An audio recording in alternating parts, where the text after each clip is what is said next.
한국은 정말 믿을 수 없는 나라예요. 자유롭고 안전하며 무엇보다도 사람 중심의 배려가 있는 나라였습니다. 저는 한국에서 자유와 환대가 여행에서 얼마나 중요한지를 깨달았어요.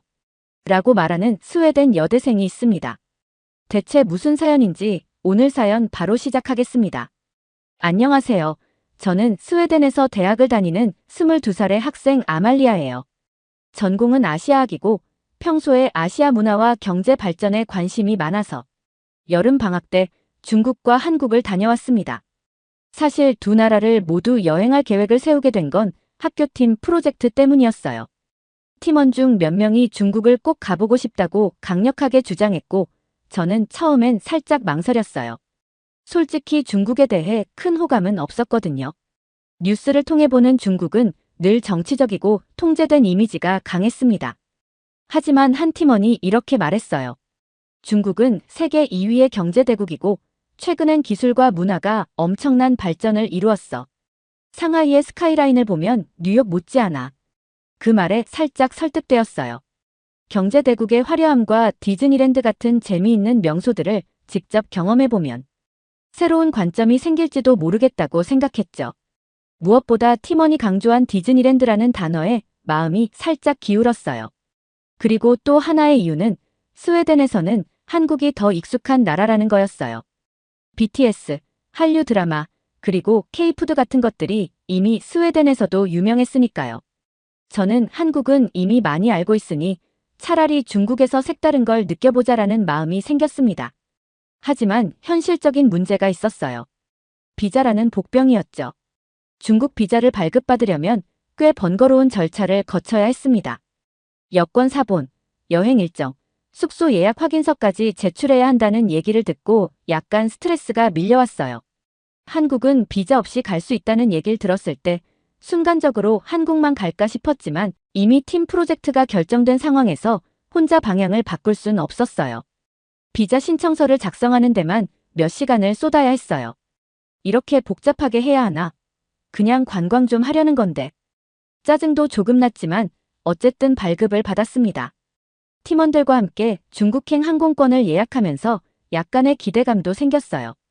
그래도 중국은 세계적으로 유명한 곳이니까 한 번쯤은 가봐야지.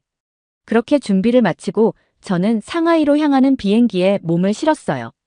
공항에서 비행기를 기다리며 팀원들과 농담도 하고 여행 계획을 짰습니다. 디즈니랜드, 와이탄 야경, 전통적인 중국 음식까지 모두 포함된 빡빡한 일정이었죠. 그날 밤 비행기 안에서 저는 창밖을 보며 스스로에게 물었어요. 중국은 정말 대단한 경험이 될까?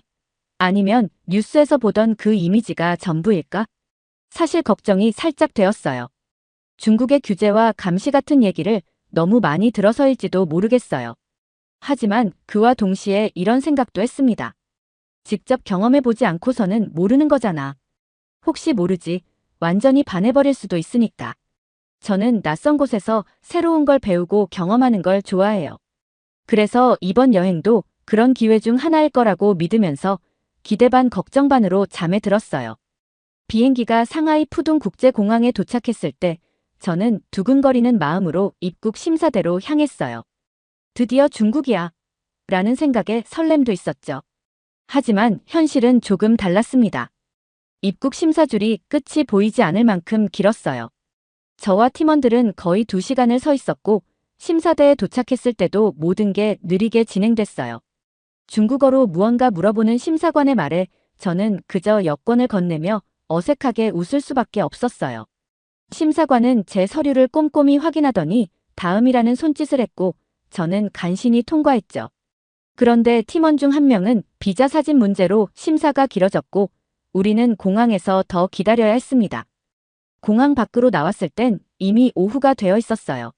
첫날 일정은 와이탄 야경을 보며 사진 찍는 것이었는데 지하철을 타기 위해 매표소에 갔더니 모든 게 복잡했어요.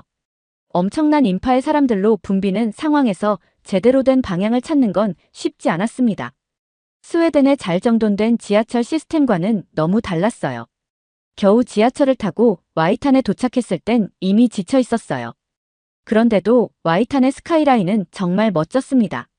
수많은 건물이 화려하게 불을 밝히고 있었고 친구들과 사진을 찍으면서 피곤함을 잠시 잊었죠.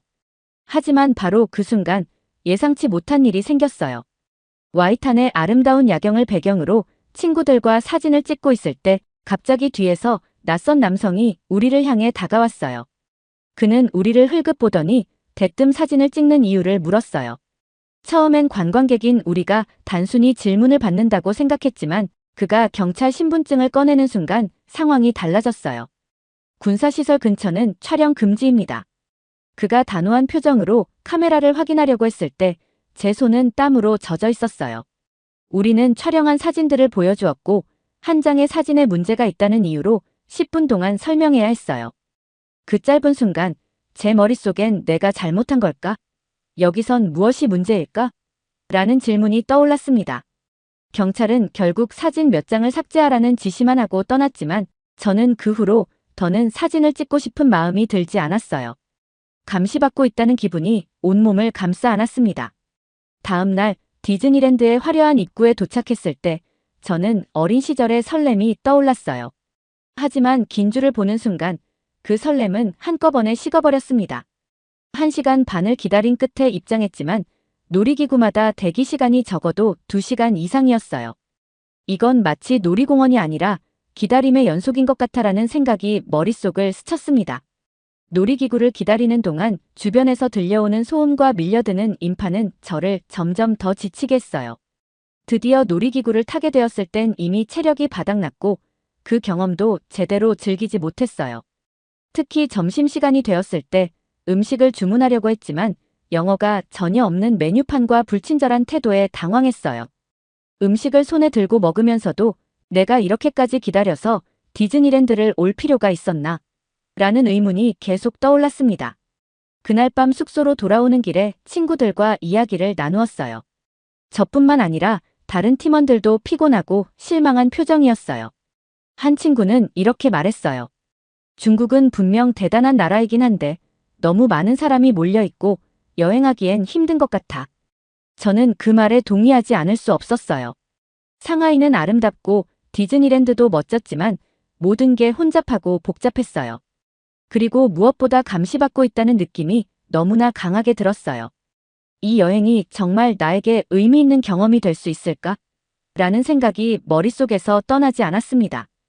다음 날 일정을 준비하며 저는 살짝 불안했어요. 중국에 온 지 얼마 되지 않았지만 여기에서 느끼는 무거운 분위기가 여행의 설렘을 점점 사라지게 하고 있었어요.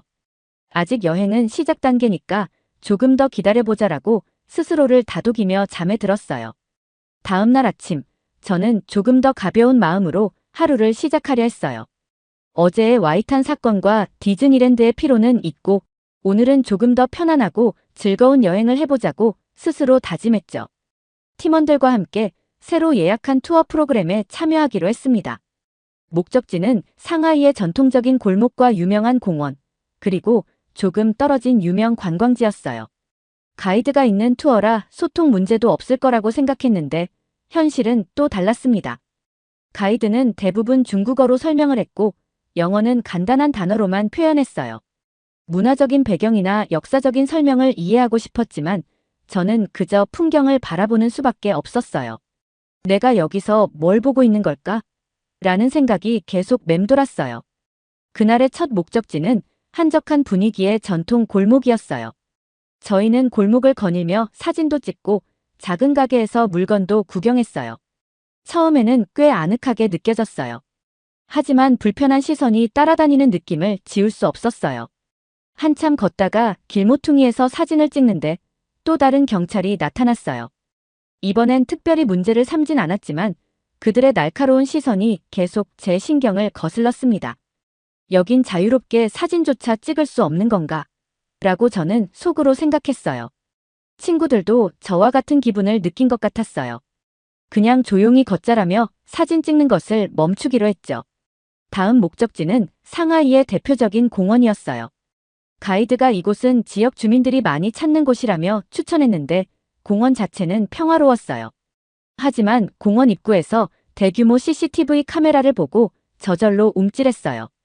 어디를 가든 사람들이 보는 것 같다는 느낌이 있었거든요. 그러다 한 가지 일이 벌어졌어요. 한 팀원이 공원 구석에서 특이한 장식을 발견하고 사진을 찍으려다가 공원 관리인에게 제지를 받았어요. 여긴 사진을 찍으면 안 되는 곳이라면서 자세한 설명도 없이 막아섰어요. 왜 안 되는지는 모르겠지만 저희는 그저 고개를 끄덕이며 뒤로 물러났어요. 이 상황이 반복되자 저는 점점 더 불안해졌어요. 스웨덴에서는 어디든 자유롭게 사진을 찍을 수 있었고 사람들이 어떤 행동을 하든 큰 제약을 받는 일이 거의 없었거든요. 하지만 여기선 마치 제가 무언가를 잘못하고 있다는 기분이 들었어요. 저녁에는 팀원들과 함께 대형 쇼핑몰을 방문했습니다. 쇼핑몰은 화려했고 사람들로 북적였지만 입구에서부터 예상치 못한 일이 벌어졌습니다. 모든 방문자는 QR코드를 스캔하셔야 합니다. 입구에 서 있던 경비원이 차가운 표정으로 저를 바라보며 말했습니다. 저는 당황했지만 안내를 따라 QR코드를 스캔했습니다. 그런데 그 다음 요청이 더 이상했습니다. 여권을 제시해주세요. 순간 저는 너무 불쾌했습니다. 단순히 쇼핑을 하러 들어가려는데 왜 제 신분을 확인해야 하는지 이해할 수 없었기 때문입니다. 저는 관광객인데 여권까지 보여줘야 하나요? 하지만 경비원의 표정은 전혀 바뀌지 않았습니다. 그저 당연하다는 듯 제 여권을 확인한 뒤에야 입장이 가능했습니다. 쇼핑몰 안에서도 비슷한 일이 반복되었어요. 화장품 매장에서 제품 사진을 찍으려던 순간 직원이 급히 달려와 사진 촬영을 막았습니다. 순간 움찔하며 카메라를 내렸지만 그들의 표정은 너무나 긴장되어 있었습니다. 숙소로 돌아와 팀원들과 대화를 나누었습니다. 저만 이상하게 느낀 것이 아니었죠. 모든 곳에서 QR코드를 요구하고 행동을 기록하는 것 같아요. 팀원들도 저와 같은 의견을 내놓으며 쇼핑 경험에 대해 한참을 이야기했습니다. 그리고 그때 저는 무언가 깨달았어요. 이 여행은 제가 상상했던 것처럼 가볍고 즐거운 경험이 아니었어요. 여기서의 모든 행동은 감시 아래 있다는 느낌이 저를 너무 불편하게 만들고 있었습니다. 저는 스웨덴에서 자라면서 자유와 개인의 권리를 당연하게 여겨왔어요. 하지만 중국에서의 경험은 저를 다른 세상으로 데려다준 기분이었어요. 이 나라에서 내가 진정으로 자유로울 수 있을까? 라는 질문이 머릿속에 계속 맴돌았어요. 그날 밤 저는 침대에 누워 중국에서의 남은 일정이 조금 걱정되기 시작했습니다. 앞으로 더 많은 곳을 방문해야 했고 더 많은 규제와 제약을 마주해야 할 것 같았거든요. 중국에서의 남은 일정을 마무리하고 드디어 한국으로 떠나기로 했습니다.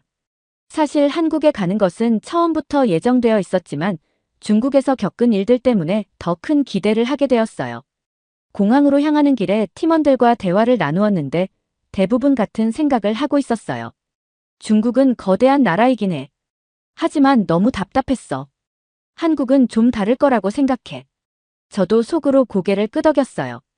중국에서의 경험은 흥미롭기도 했지만 동시에 너무 무겁고 불편했거든요. 저는 이제 좀 더 가벼운 마음으로 여행을 즐기고 싶었습니다. 서울 인천공항에 도착하자마자 모든 것이 체계적이고 깔끔했어요. 입국 심사대에는 길게 줄을 서는 사람도 거의 없었고 심사관은 친절하게 웃으며 여권을 확인했어요. 어서 오세요라는 간단한 한국어도 배워두었기에 작은 인사를 건넸는데 심사관이 미소로 답해줘서 기분이 좋아졌어요. 입국 심사를 통과하자 공항의 분위기가 한눈에 들어왔습니다. 넓고 정돈된 대합실과 곳곳에 배치된 안내 표지판들이 눈에 띄었어요. 스웨덴 공항만큼이나 깔끔하고 체계적이라는 느낌이 들었죠.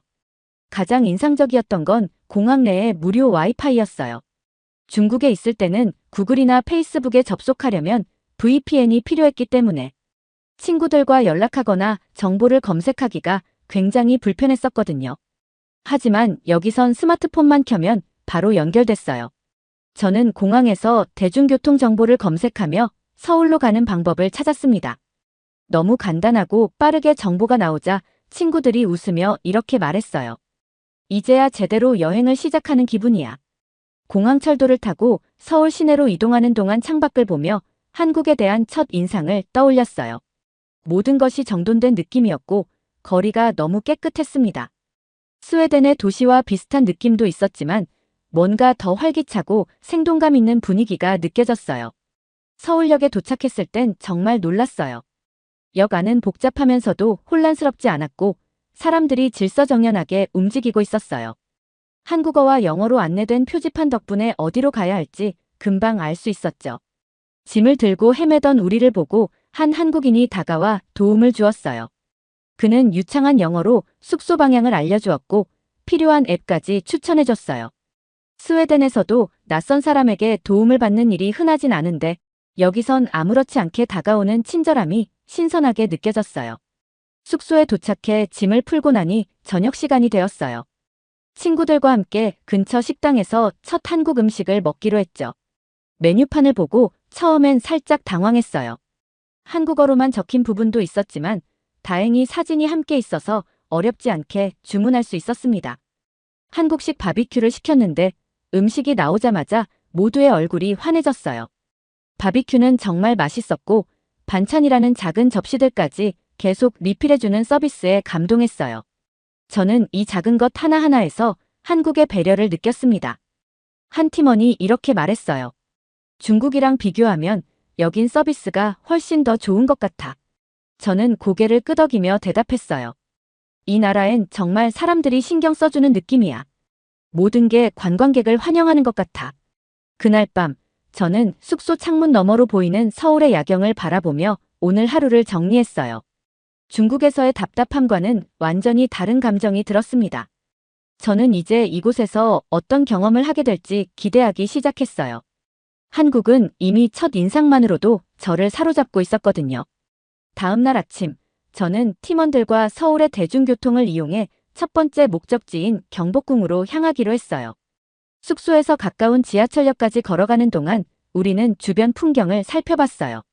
거리 곳곳에 놓인 작은 카페와 상점들, 정돈된 도로, 그리고 한눈에 들어오는 깨끗한 도시의 모습이 인상적이었어요. 저희는 지하철에 타자마자 주변 사람들을 살펴보았습니다. 사람들은 각자 스마트폰을 들고 있었지만 그 누구도 소리내어 대화하거나 통화를 하는 모습은 보이지 않았어요. 저는 그 모습에 정말 깜짝 놀랐어요. 사실 스웨덴에서는 지하철에서 사람들의 대화 소리나 전화 통화 소리가 자주 들리기 마련이었거든요. 그런데 서울은 너무나도 조용했어요. 우리는 자연스럽게 고요한 분위기에 동화되었어요. 사람들은 서로 가까이 앉아있긴 했지만 불편하거나 소란스러운 분위기가 전혀 없었어요. 제 옆에 앉은 한 한국인 분이 스마트폰을 꺼내들고 화면을 보고 있었지만 소리 하나 없이 조용히 그것에 집중하고 있었어요. 주변 사람들 또한 마찬가지였어요. 각자의 공간을 침범하지 않으려고 매우 조심스럽게 행동하는 게 보였어요. 우와, 이건 정말 대단하다. 속으로 생각했어요. 스웨덴에서도 지하철 내 예의가 중요하긴 하지만 서울에서는 그 예의가 마치 몸에 배인 듯 자연스럽게 흐르고 있었어요. 사람들의 차분함과 조용함은 마치 모든 것이 잘 정리되어 있는 듯한 느낌을 주었습니다. 불과 하루 전에 중국에서 지하철을 탔을 때는 사람들이 거칠게 서로 부딪히며 큰 소리로 통화하는 모습이 흔했거든요. 그런 분위기 속에서는 사람들의 개인 공간이나 타인을 배려하는 모습은 거의 찾아보기 어려웠죠. 그런데 서울은 바로 옆에 있는 나라인데 이렇게나 다를 수 있다는 사실이 정말 신기했어요. 경복궁에 도착했을 땐 맑은 하늘 아래 펼쳐진 전통 건축물이 저희를 반겼어요. 입구에서 한복 대여점이 보였는데 저는 평소 한국 드라마에서 보던 한복을 직접 입어보고 싶어서 팀원들과 함께 한복을 빌려 입고 경복궁 안을 돌아다니기 시작했어요. 사람들이 우리를 보며 환하게 웃어줬고 몇몇은 함께 사진을 찍자고 요청하기도 했어요. 저는 그 순간 정말 이 나라의 전통과 문화를 가까이 느낄 수 있어서 행복했습니다. 점심시간이 다가오자 우리는 근처에서 전통 음식을 맛보기로 했어요. 고즈넉한 분위기의 작은 식당에 들어갔는데 메뉴판이 한국어와 영어로 잘 표기되어 있어서 주문이 어렵지 않았습니다. 저는 비빔밥을 시켰는데 그 정갈하게 담긴 음식이 눈으로 보기만 해도 너무 아름다웠어요. 그날 오후 우리는 서울 시내를 자유롭게 돌아다녔어요. 쇼핑몰에 들렀는데 모든 것이 현대적이고 세련된 느낌이었어요. 매장마다 친절한 직원들이 환영해줬고 결제 과정도 너무 간단했어요. 하루 종일 바쁘게 돌아다닌 덕분에 다리가 아프긴 했지만 마음은 정말로 만족스러웠어요. 한국에서의 첫날은 그야말로 모든 면에서 즐거운 경험이었습니다. 스웨덴에서도 느낄 수 없는 한국만의 독특한 문화와 서비스, 그리고 편리함이 저를 사로잡았어요. 그날 밤 숙소로 돌아오며 저는 팀원들에게 이렇게 말했어요. 오늘 하루만으로도 한국이 정말 특별한 나라라는 걸 느꼈어. 여긴 우리가 진정으로 환영받는 곳이야. 친구들도 제 말에 동의하며 환하게 웃었어요. 저는 이제 이 나라에서 더 많은 것을 배우고 경험하고 싶다는 마음이 커졌어요. 다음 날 아침, 저는 팀원들과 함께 현대적인 도시의 매력을 더 알아보기로 했습니다. 계획은 단순했어요. 서울 시내를 자유롭게 돌아다니며 한국의 일상 속으로 한 발 더 들어가는 거였죠. 우선 대중교통 앱을 이용해 목적지를 정했어요. 앱은 한국어뿐만 아니라 영어로도 모든 정보를 제공했어요. 저희가 가려는 곳의 가장 빠른 경로와 정확한 도착 시간을 알려줬는데 이런 디지털 시스템이 완벽하게 작동하는 게 인상적이었어요. 지하철을 기다리며 친구들과 얘기를 나눴는데 모두 한국의 디지털 환경에 놀라고 있었어요. 스웨덴에서도 기술이 발달했다고 생각했지만 여기서는 기술이 사람의 일상을 얼마나 편리하게 만들어줄 수 있는지를 직접 체감할 수 있었거든요. 지하철에서 내려 첫 번째로 향한 곳은 동대문 디자인 플라자였어요. 현대적인 건축물이면서도 주변 풍경과 자연스럽게 어우러진 그 모습은 정말 매력적이었죠. 안에 들어가니 디지털 전시와 상호작용할 수 있는 공간들이 있었는데 이곳이 단순한 전시장이 아니라 기술과 창의성이 결합된 장소라는 걸 느꼈어요. 저희는 디지털 아트와 가상현실 체험도 해봤는데 마치 미래 속에 들어온 것 같은 기분이 들었어요. 점심시간이 가까워지자 저희는 근처에서 음식을 먹기로 했습니다. 팀원 중 한 명이 한국에서는 배달 앱이 정말 유명하대라고 말하며 앱을 이용해 음식을 주문하자고 제안했어요. 저는 처음엔 조금 의아했어요. 여행 중에 굳이 배달 음식을 먹어야 하나 싶었거든요. 하지만 경험 삼아 해보자는 의견에 동의했어요. 앱을 설치하고 사용해보니 정말 간단했습니다. 영어로 제공되는 메뉴와 결제 시스템 덕분에 주문하는데 어려움이 전혀 없었어요. 심지어 예상 도착 시간까지 정확히 표시되었고 음식이 도착하기까지 30분도 채 걸리지 않았어요. 배달원이 친절하게 음식을 건네주며 맛있게 드세요라는 한국어 인사를 건넸고 저는 어설픈 발음으로 감사합니다라고 대답했어요. 음식을 먹으며 친구들과 이야기를 나눴어요. 이건 정말 혁명적인 서비스 같아. 내가 필요할 때 원하는 곳으로 음식을 가져다 주다니 완전 최고야. 저는 친구의 말에 고개를 끄덕이며 이렇게 대답했어요. 여기선 모든 게 사람을 중심으로 설계된 것 같아. 기술이 단순히 화려하기만 한 게 아니라 실제로 생활에 큰 도움을 주고 있어. 점심을 먹은 후 우리는 서울의 쇼핑 거리로 향했어요. 한강진에 위치한 대형 쇼핑몰은 모든 것이 현대적이고 세련된 느낌이었어요. 매장마다 최신 디지털 기기를 배치해 쇼핑이 더 편리하도록 만들어졌고 QR코드를 스캔하면 제품 정보를 쉽게 확인할 수 있었어요. 저는 서울의 밤하늘을 바라보며 오늘 하루를 돌아봤습니다. 기술과 창의성이 일상에 녹아들어 사람들을 편리하게 만드는 이 나라의 매력이 점점 더 저를 사로잡고 있었어요. 이런 나라라면 더 오래 머물고 싶다는 생각을 품으며 설렘 속에 잠이 들었어요. 다음 날 아침, 저는 팀원들과 한강 근처에서 여유로운 시간을 보내기로 했습니다. 사실 한국에 오기 전까지는 강변이 특별한 관광지가 될 거라고 생각하지 않았어요. 하지만 이곳에 와보니 한강 주변은 그저 물 흐르는 강이 아니라 서울 사람들의 일상과 여가가 살아 숨쉬는 공간이라는 걸 알게 되었어요. 한강 공원에 도착했을 때 평온하면서도 활기찬 분위기가 가득했습니다. 자전거를 타는 사람들, 피크닉을 즐기는 가족들, 강가를 따라 조깅하는 사람들까지 모두가 자연스럽게 자신만의 시간을 즐기고 있었죠. 특히 놀라웠던 건 주변이 굉장히 깨끗하다는 점이었어요. 쓰레기를 찾아볼 수 없었고 심지어 공원의 화장실조차 스웨덴에서 볼 법한 고급 시설처럼 관리되어 있었어요. 우리는 자전거를 대여해 한강을 따라 달리기로 했어요. 스마트폰 앱으로 자전거 대여소를 찾아 QR코드로 간단히 빌릴 수 있었죠. 자전거를 타고 강변을 따라가다 보니 바람이 시원하게 불어오고 도시의 전경이 한눈에 들어왔어요.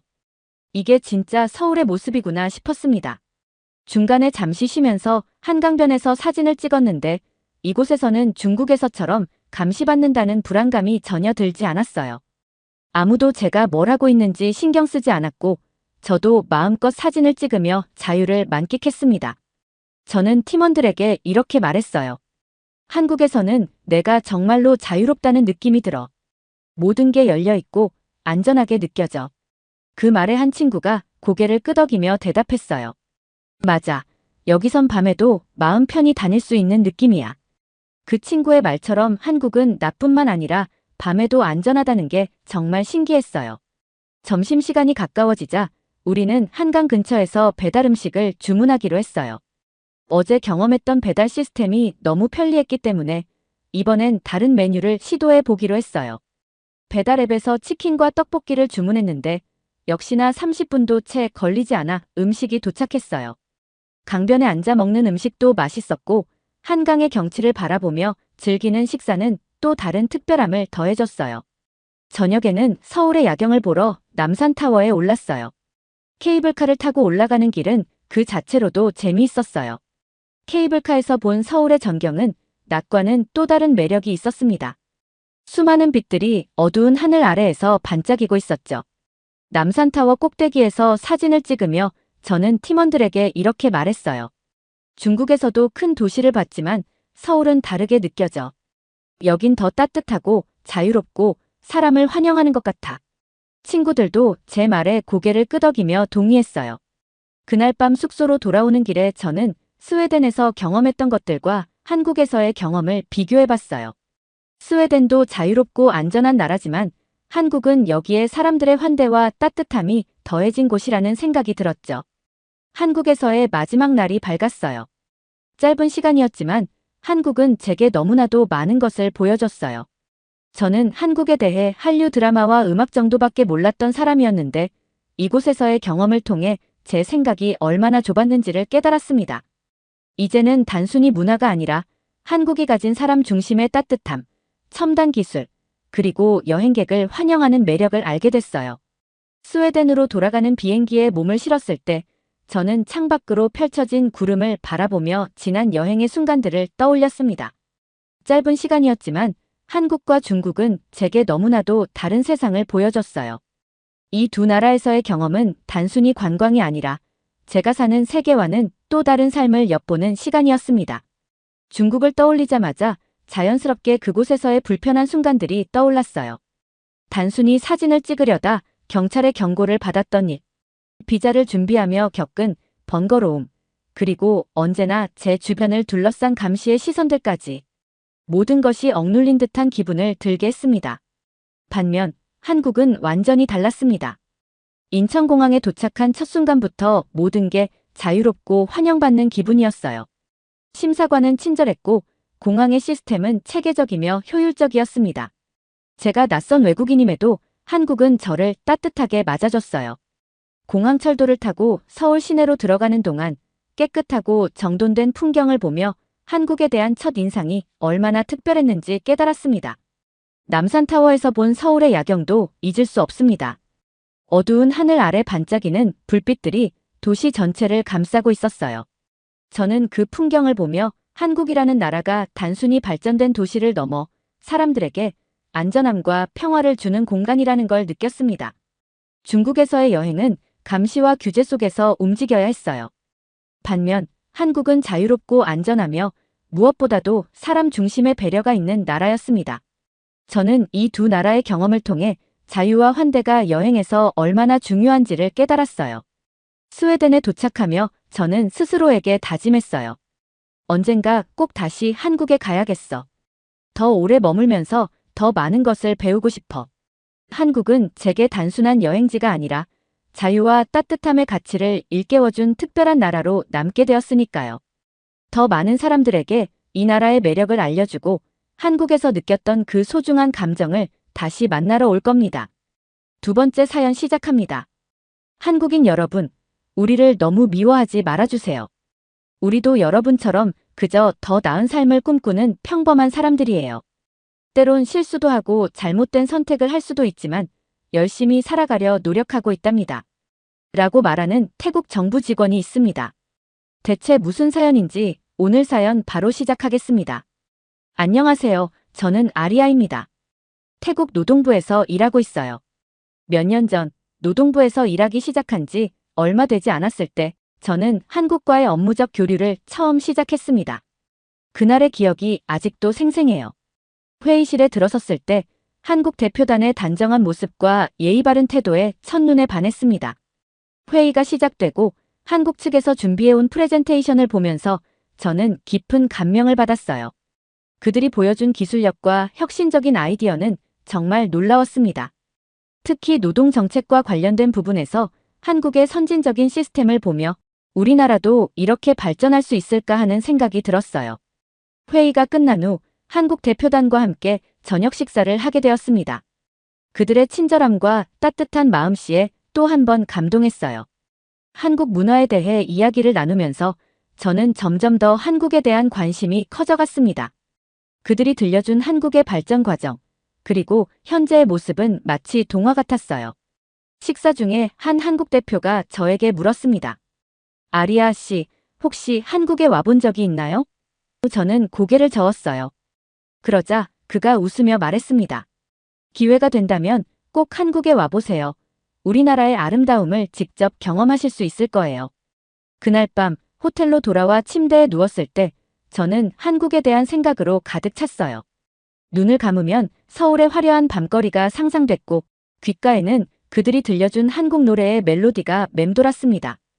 그때부터 저는 한국을 저의 이상적인 파트너 국가로 여기기 시작했어요. 다음 날 사무실로 돌아와 동료들과 이야기를 나누다가 한국에서 일하고 있는 태국인들의 이야기를 듣게 되었습니다.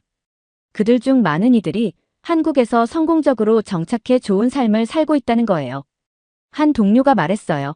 아리아, 한국은 정말 기회의 땅이야. 우리 태국인들에게 꿈을 이룰 수 있는 곳이지. 그 말을 듣고 저는 더욱 확신했습니다. 한국은 우리 태국인들에게 새로운 기회를 제공하는 곳이구나. 그래서 저는 한국과 관련된 업무에 더욱 열정을 쏟기 시작했어요. 매일 밤 한국어를 조금씩 배우기 시작했고 한국 문화와 역사에 대해 공부했습니다. 몇 주 후 저는 한국에서 온 이메일 한 통을 받았어요. 한국 노동부에서 우리 부서와의 협력을 제안하는 내용이었습니다. 저는 가슴이 뛰는 것을 느꼈어요. 이것이 바로 제가 기다려온 기회라고 생각했습니다. 상사에게 이 프로젝트를 맡고 싶다고 자원했고 다행히 승낙을 받았어요. 그렇게 저의 한국과의 본격적인 인연이 시작되었습니다. 매일 한국 측과 연락을 주고받으며 저는 점점 더 한국에 대한 애정을 키워갔어요. 그들의 효율적인 업무 처리 방식, 깊이 있는 전문성, 그리고 항상 더 나은 방법을 찾으려는 자세에 감탄했습니다. 하지만 그때는 몰랐어요. 이 시작이 나중에 저에게 얼마나 큰 고민거리를 안겨줄지를. 그저 한국이라는 나라가 주는 긍정적인 이미지에 푹 빠져 있었을 뿐이에요. 지금 돌이켜보면 그때의 순수한 동경이 조금은 부끄럽기도 합니다. 하지만 동시에 그 시절의 열정이 지금의 저를 만들어냈다는 것도 인정해요. 한국과의 업무를 시작한 지 1년쯤 지났을 때였어요. 어느 날 사무실에서 평소처럼 서류를 정리하고 있었는데 우연히 한 보고서가 눈에 띄었습니다. 한국 내 태국인 불법 체류자 현황이라는 제목이었어요. 호기심에 그 보고서를 펼쳐 읽기 시작했습니다.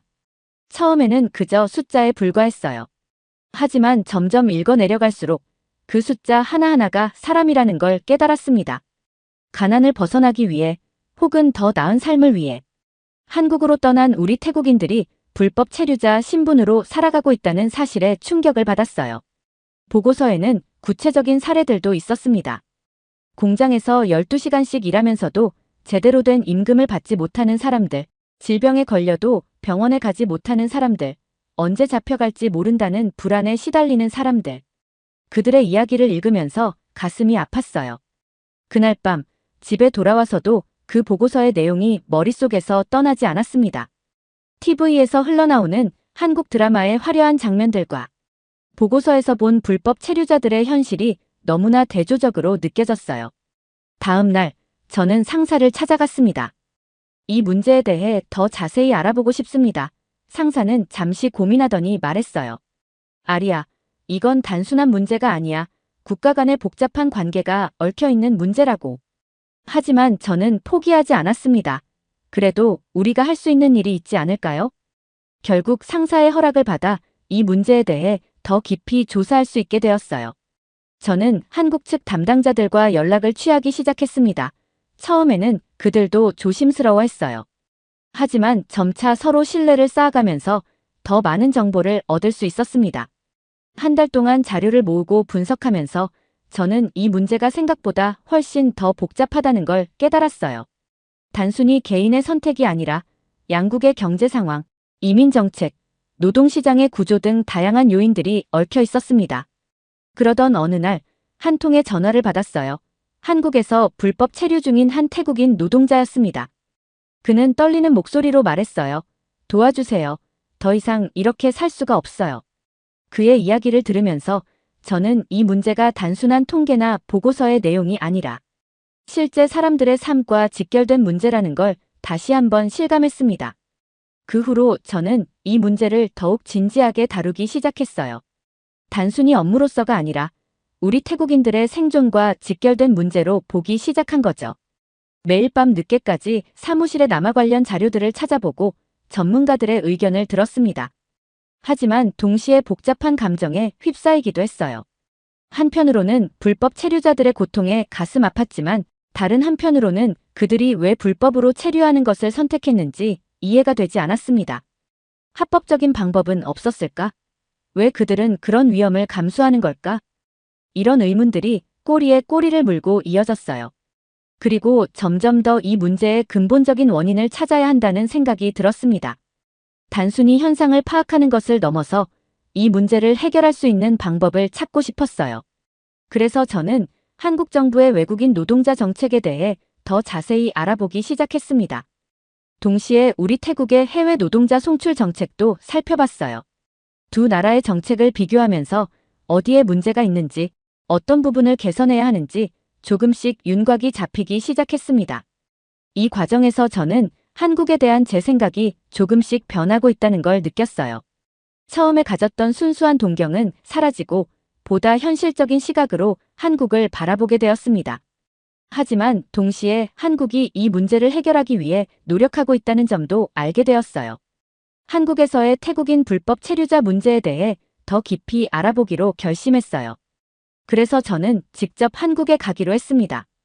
상사를 설득하는데 꽤 오랜 시간이 걸렸지만 결국 허락을 받아냈어요.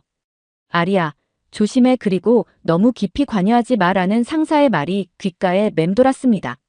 한국에 도착한 첫날, 저는 그동안 연락을 주고받던 한국 노동부의 담당자를 만났어요. 그는 저를 반갑게 맞아주었지만 불법 체류자 문제에 대해 이야기할 때는 조금 불편해하는 듯 했습니다. 민감한 문제라서요. 조심스럽게 다뤄야 합니다. 라고 말하더라고요. 다음 날부터 본격적인 조사를 시작했습니다. 처음에는 공식적인 경로를 통해 정보를 수집하려 했어요. 하지만 곧 한계를 느꼈죠. 실제 불법 체류자들의 목소리를 들을 수 없었거든요.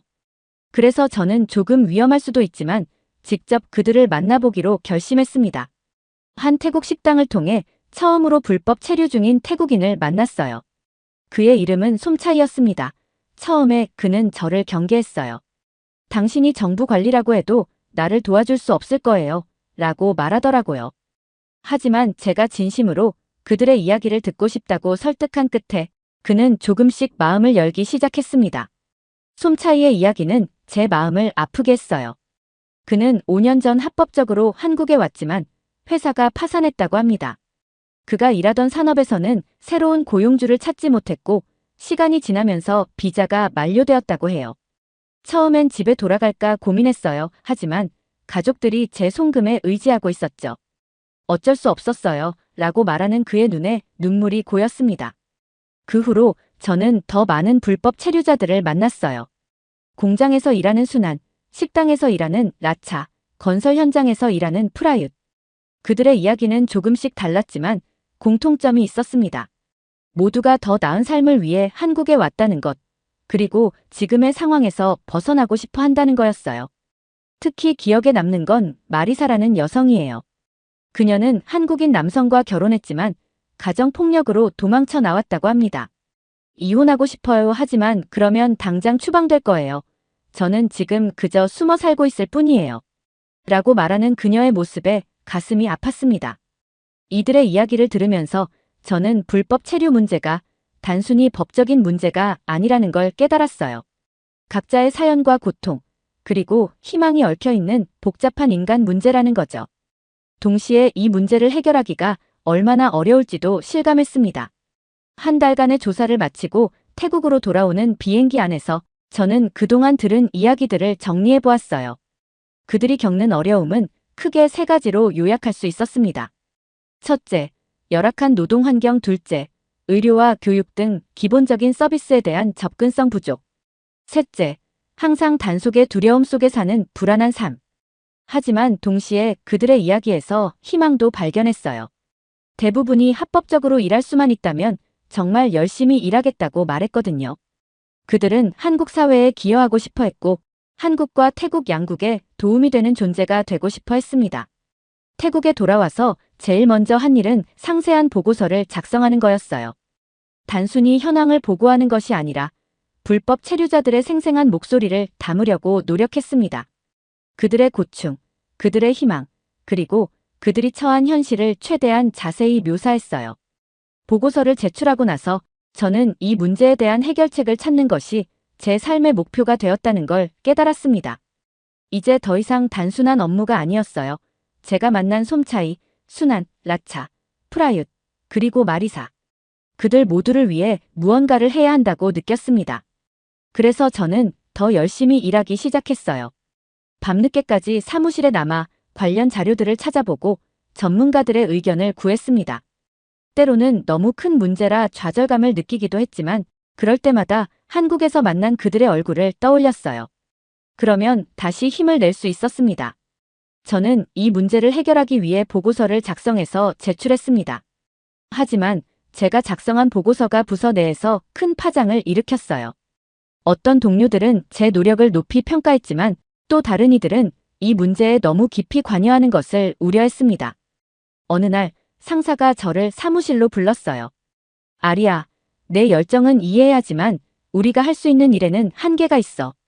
그의 말씀에 저는 답했습니다. 그래도 뭔가는 해야 하지 않을까요? 우리 국민들이 고통받고 있잖아요. 상사는 깊은 한숨을 내쉬었어요. 그건 나도 알아 하지만 이건 단순한 문제가 아니야. 그날 이후로 저는 태국 노동부의 입장에서 이 문제를 바라보기 시작했습니다. 우리가 할 수 있는 일은 무엇일까? 한국 정부와 어떻게 협상해야 할까? 이런 고민들이 꼬리에 꼬리를 물고 이어졌어요. 가장 큰 딜레마는 불법 체류자들의 인권을 보호하면서도 동시에 한국과의 외교적 관계를 해치지 않아야 한다는 점이었습니다. 한쪽으로 치우치면 다른 쪽에서 문제가 생길 수 있었어요. 균형을 잡는 게 정말 어려웠습니다. 예를 들어 한 번은 한국에서 불법 체류 중인 태국인들에 대한 대대적인 단속이 있었어요. 많은 사람들이 체포되고 강제 추방되었죠. 이에 대해 우리 부서 내에서도 의견이 갈렸습니다. 어떤 이들은 강력히 항의해야 한다고 주장했고 또 다른 이들은 한국의 법 집행을 존중해야 한다고 말했어요. 결국 우리는 중간 지점을 찾기로 했습니다. 한국 정부에 공식적으로 우려를 표명하되 동시에 불법 체류 문제 해결을 위한 협력 방안을 제안하기로 한 거예요. 하지만 이 과정에서 저는 많은 갈등을 겪었습니다. 제가 직접 만난 그들의 얼굴이 떠오르면서 과연 이 정도로 충분할까 하는 의문이 들었거든요. 또 다른 어려움은 예산 문제였어요. 불법 체류자들을 돕기 위한 프로그램을 제안했지만 항상 예산 부족을 이유로 거절당했습니다.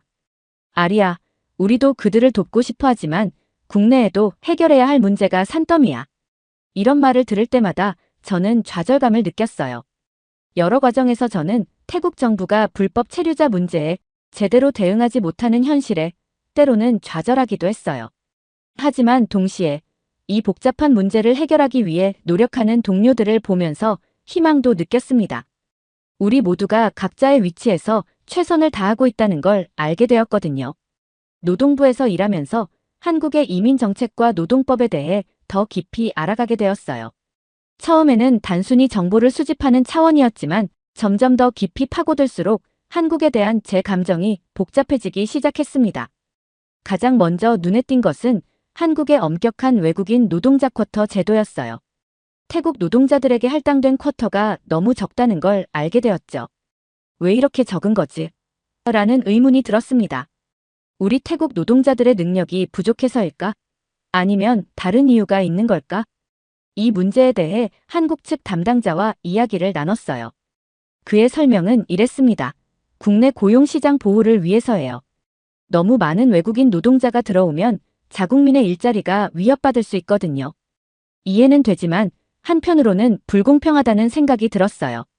우리 태국 노동자들에게 더 많은 기회가 필요한데 말이에요.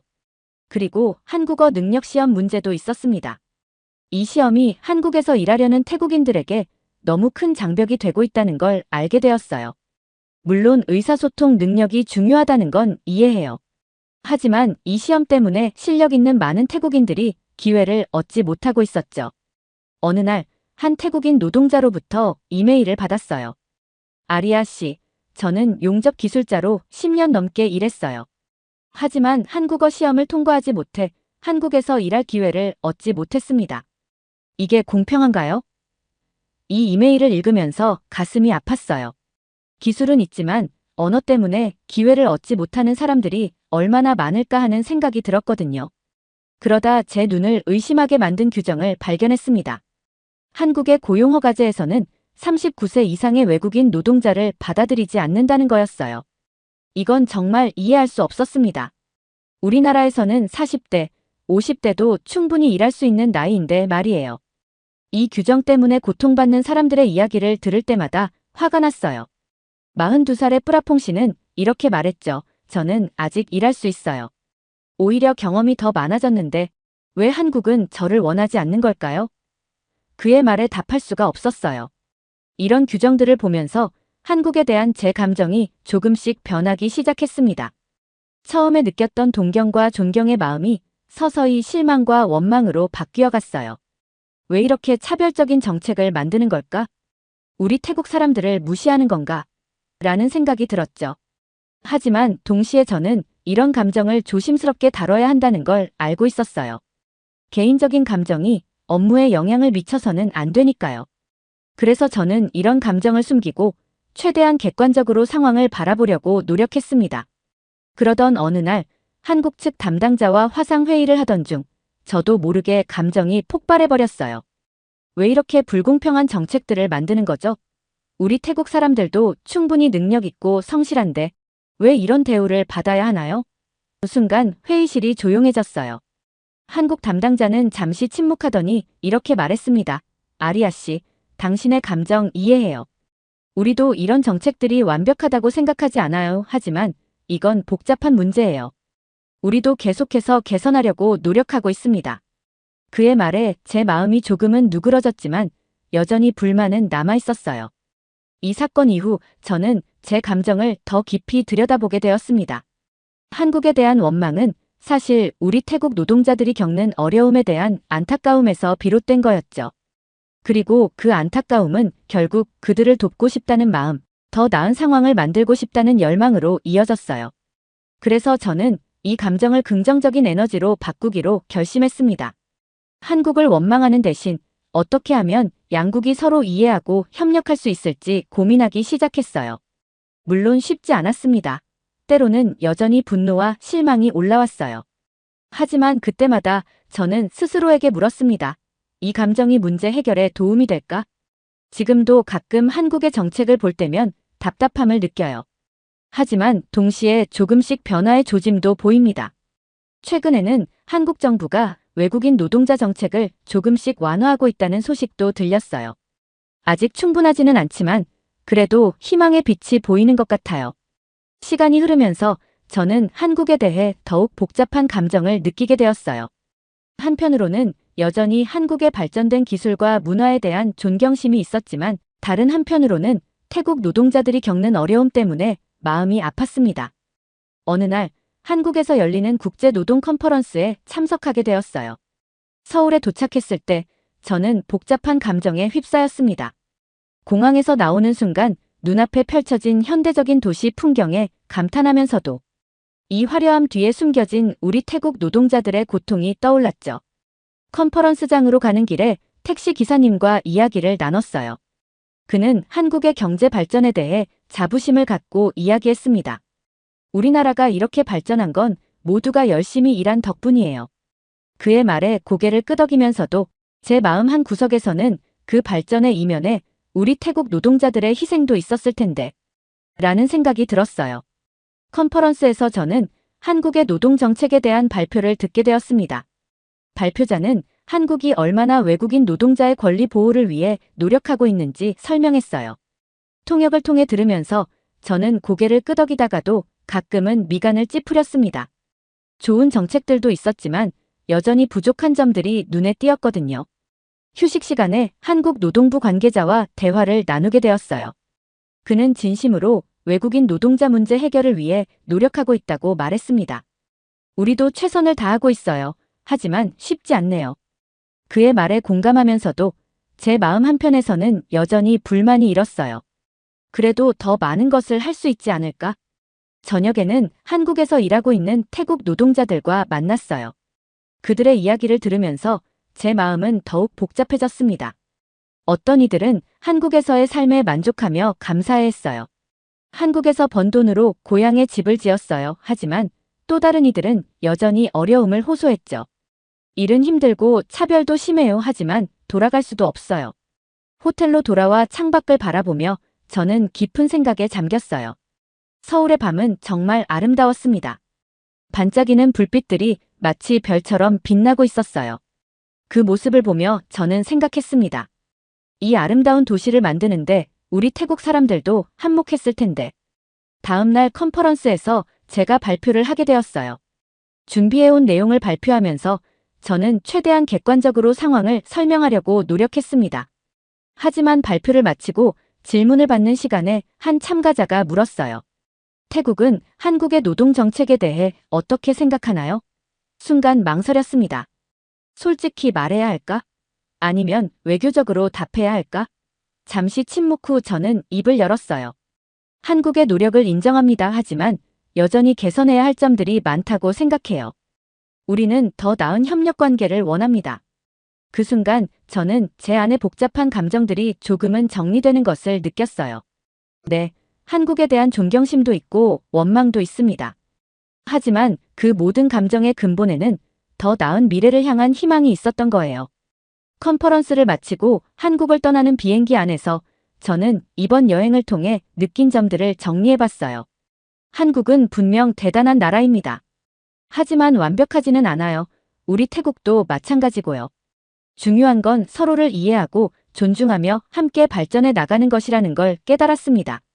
지금 저는 태국 노동부에서 5년째 일하고 있어요. 불법 체류자 문제를 해결하기 위해 많은 노력을 기울였지만 현실은 여전히 냉혹합니다. 최근에도 한국에서 대규모 단속이 있었고 수백 명의 태국인들이 강제 출국당했다는 소식을 들었어요. 그 소식을 접하고 저는 한동안 무력감에 빠졌습니다. 그러던 어느 날 한국 측에서 연락이 왔어요. 불법 체류자 문제에 대한 양국 간 협의체를 구성하자는 제안이었죠. 솔직히 말하면 크게 기대하지 않았어요. 이전에도 비슷한 시도가 있었지만 실질적인 변화는 없었거든요. 서울에 도착해서 첫 회의에 참석했을 때 분위기는 생각보다 무거웠어요. 양측 모두 이 문제의 심각성을 인지하고 있었지만 해결책을 찾는 것은 여전히 어려워 보였습니다. 한국 측 대표가 말했어요. 불법 체류자 문제는 우리에게도 큰 부담입니다. 하지만 단순히 단속만으로는 해결되지 않는다는 걸 알고 있어요. 저는 고개를 끄덕였지만 마음 한편으로는 그래서 어쩌자는 건가 하는 생각이 들었죠. 이틀째 되는 날 논의는 조금씩 구체화되기 시작했어요. 합법적인 취업 경로 확대, 불법 체류자 자진신고 기간 운영, 양국 간 정보 공유 시스템 구축 등이 논의되었습니다. 하지만 여전히 의견 차이가 컸어요. 제가 제안한 불법 체류자 사면 방안에 대해 한국 측은 난색을 표했습니다. 그렇게 하면 오히려 불법 체류를 조장할 수 있어요. 그들의 입장도 이해는 되지만 답답한 마음은 어쩔 수 없었어요. 마지막 날 우리는 몇 가지 사항에 합의했습니다. 정기적인 실무자 회의 개최, 취업정보 공유 플랫폼 구축, 그리고 소규모 시범 사업 실시 등이었죠. 큰 변화는 아니지만 그래도 작은 진전이라고 생각했어요. 태국으로 돌아오는 비행기 안에서 저는 이번 회의의 결과를 되돌아봤어요. 솔직히 말해서 크게 만족스럽지는 않았습니다. 하지만 동시에 이것이 현실이라는 걸 인정할 수밖에 없었어요. 큰 변화는 하루아침에 오지 않는다는 걸 알고 있었으니까요. 사무실로 돌아와 보고서를 작성하면서 저는 현실적인 목표를 세우기로 했어요. 당장 모든 문제를 해결할 순 없겠지만 조금씩이라도 상황을 개선해 나가는 것. 그것이 제가 할 수 있는 최선이라고 생각했습니다. 며칠 후 한국에서 이메일이 왔어요. 다음 실무자 회의 일정을 조율하자는 내용이었죠. 저는 잠시 망설이다가 답장을 보냈습니다. 네, 함께 노력해봅시다. 지금도 가끔 좌절감을 느낄 때가 있어요. 문제는 여전히 산적해 있고 해결책은 멀어 보이니까요. 그럴 때마다 저는 제가 만났던 불법 체류자들의 얼굴을 떠올립니다. 그들을 위해 저는 포기하지 않고 계속 노력할 겁니다. 한국과 태국의 관계가 앞으로 어떻게 발전할지는 알 수 없어요. 분명 우여곡절도 많을 거고 때로는 후퇴하는 것처럼 보일 수도 있겠죠. 하지만 제가 할 수 있는 건 제자리에서 묵묵히 최선을 다하는 것뿐이에요. 이제 제 책상 위에는 작은 메모가 붙어 있어요. 한 걸음씩 포기하지 말자. 매일 아침 이 메모를 보면서 저는 다짐합니다. 오늘도 작은 변화를 위해 노력하자고요. 그리고 언젠가는 아주 조금씩이겠지만 상황이 나아질 거라고 믿어요. 그때까지 저는 제자리를 지키며 계속해서 노력할 겁니다. 한국인 여러분, 제 이야기를 들어주셔서 감사합니다. 우리 태국 사람들을 너무 미워하지 말아주세요. 우리도 여러분처럼 그저 더 나은 삶을 꿈꾸는 평범한 사람들이에요. 때론 실수도 하고 잘못된 선택을 할 수도 있지만 대부분은 열심히 살아가려 노력하고 있답니다. 서로를 이해하고 존중하는 마음으로 함께 나아갈 수 있길 바랍니다. 감사합니다. 오늘 사연이 재미있으셨다면 구독과 좋아요, 알림 설정까지 부탁드립니다. 더 재미있는 사연으로 돌아오겠습니다. 이상 감동탐험이었습니다.